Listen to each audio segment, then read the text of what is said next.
Jamnagar city એ division police સ્ટેશનમાં ગઈકાલે murder અને હત્યાનો બનાવ જે બનેલો છે તેના અનુસંધાને સિટી એ ડિવિઝન પોલીસ સ્ટેશનમાં ભારતીય ન્યાય સંહિતાની કલમ 103 મુજબ ગુનો દાખલ કરવામાં આવેલો હતો. ત્યારબાદ આરોપીને પકડી પાડવા માટે સિટી એ ડિવિઝનના સર્વેલન્સ સ્ટાફ, એલસીબી, જિલ્લા એલસીબી તેમજ કમાન્ડ કંટ્રોલની અલગ અલગ ટીમો બનાવી અને તેમના દ્વારા શોધખોળ શરૂ કરવામાં આવેલી હતી.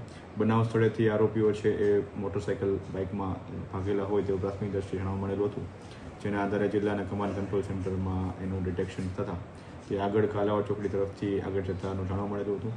જેના આધારે એલસીબી અને સિટી એ ડિવિઝન પોલીસ સ્ટેશન દ્વારા એમનો પીછો કરવામાં આવેલો હતો અને ત્યાં જામકંડોળા તરફ આગળ જતાનું જાણવા મળતા છેલ્લે ફાઇનલી જે સાતુદળ ગામ છે તેની સીમમાંથી તેમને પકડી પાડવામાં આવેલા હતા. બંને આરોપીઓના નામ, જેનું નામ છે મનીષ જયરામભાઈ મોરી અને સોહિલ સલીમ સોઢા, આ બંને આરોપીઓને એરેસ્ટ કરવામાં આવેલા હતા. ત્યારબાદ એમને પ્રાથમિક દ્રષ્ટિએ પૂછપરછ કરતા બનાવનું કારણ એમના જે બેન છે એમના દ્વારા આશરે 6 થી 7 મહિના પહેલાં આમની સાથે જે લવ મેરેજ કરવામાં આવેલા હતા તે બાબતનું બંદૂક હોય તેના આધારે મર્ડર કરવાનું જણાવેલું હતું.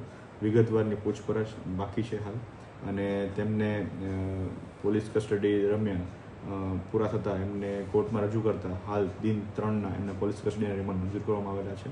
તે દરમિયાન એમના અગાઉનો ગુનાહિત ઇતિહાસ તેમજ બનાવમાં બીજું કોણ એમની સાથે હતું કે કેમ બનાવનું પ્લાનિંગ તેમજ એક્ઝિક્યુશન બાબતની તમામ વિગતો ઇન્વેસ્ટિગેશનમાં આવરી લેવામાં આવશે.